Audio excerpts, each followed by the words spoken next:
या आशा निराश नहीं करती। रोमियों के पत्र अध्याय 5 पद संख्या 5 में उद्धृत है। प्रेरित पौलुस ने आशा की भावना से प्रेरित प्रोत्साहन के ये शब्द रोम की ईसाई समुदाय के लिए कहा। आने वाली जयंती का केंद्रीय संदेश भी यही है।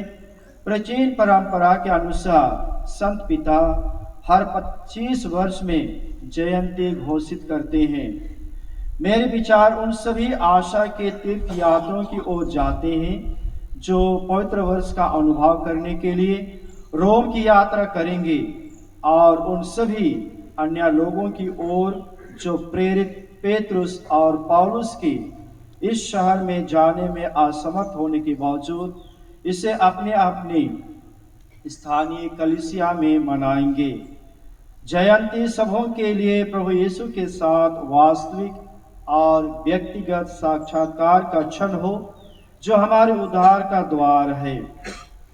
कलीसिया को यह दायित्व सौंपा गया है कि वह यीशु को हर जगह और सबों के लिए हमारी आशा के रूप में घोषित करे।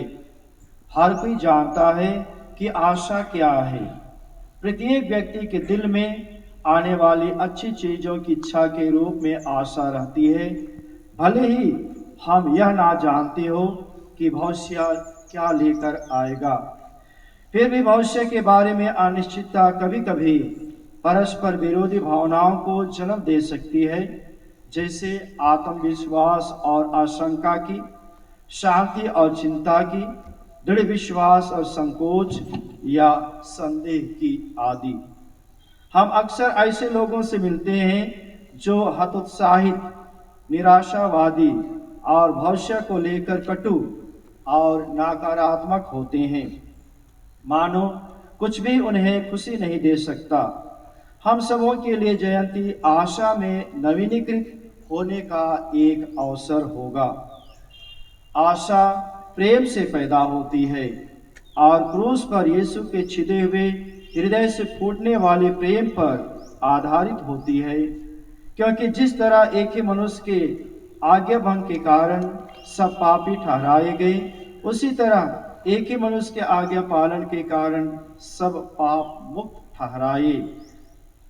जीवन जो बपतिस्मा से शुरू होता है वह हमारे अपने विश्वास के जीवन में प्रकट होता है। परमेश्वर की कृपा के प्रति खुलेपन में विकसित होता है और पवित्र आत्मा के कार्य द्वारा निरंतर नवीनीकृत और पुष्ट की जाने वाली आशा से जीवन होता है। पवित्र आत्मा तीर्थयात्री कलीसिया के जीवन में अपनी सतत उपस्थिति के द्वारा सभी विश्वासियों को आशा की ज्योति से प्रकाशित करता है। वह उस ज्योति को हमेशा जलते रहने वाले दीपक की तरह जलाए रखता है, ताकि हमारे जीवन को बनाए रखे और उसमें नव स्फूर्ति ला सके। ख्रिस्त की आशा धोखा नहीं देती या निराश नहीं करती, क्योंकि यह इस निश्चितता पर आधारित है कि कोई भी चीज और कोई भी व्यक्ति हमें कभी भी परमेश्वर के प्रेम से अलग नहीं कर सकता।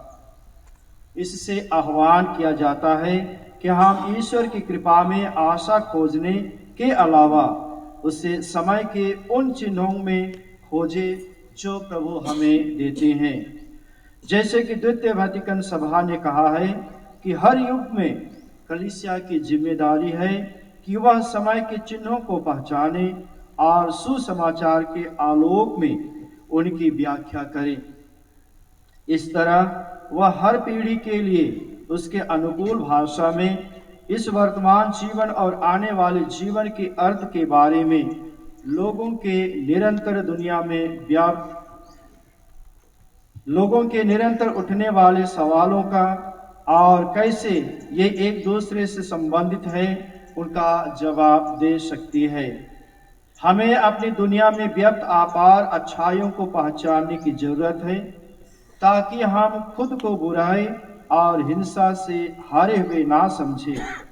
समय के वे चिन्ह जिनमें मानव हृदयों में व्यक्त ईश्वर की मुक्तिदायी उपस्थिति की ललक भी शामिल है, उन्हें आशा के चिन्ह बनाना और बनना चाहिए।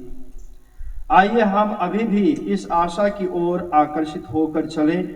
हमारी साक्षी के माध्यम से आशा उन सबों तक फैल सकती है जो चिंतित होकर इसकी तलाश करते हैं। जिस तरह से हम अपना जीवन जीते हैं, वह उन्हें कई शब्दों से और कई शब्दों में यह कहें, प्रभु की प्रतीक्षा करो, दृढ़ रहो, हिम्मत रखो, प्रभु की प्रतीक्षा करो। आशा की शक्ति हमारे दिलों को भर दे, क्योंकि हम विश्वास के साथ प्रभु यीशु मसीह के आगमन का इंतजार कर रहे हैं, जिनकी प्रशंसा और महिमा अभी और सदा होती रहे।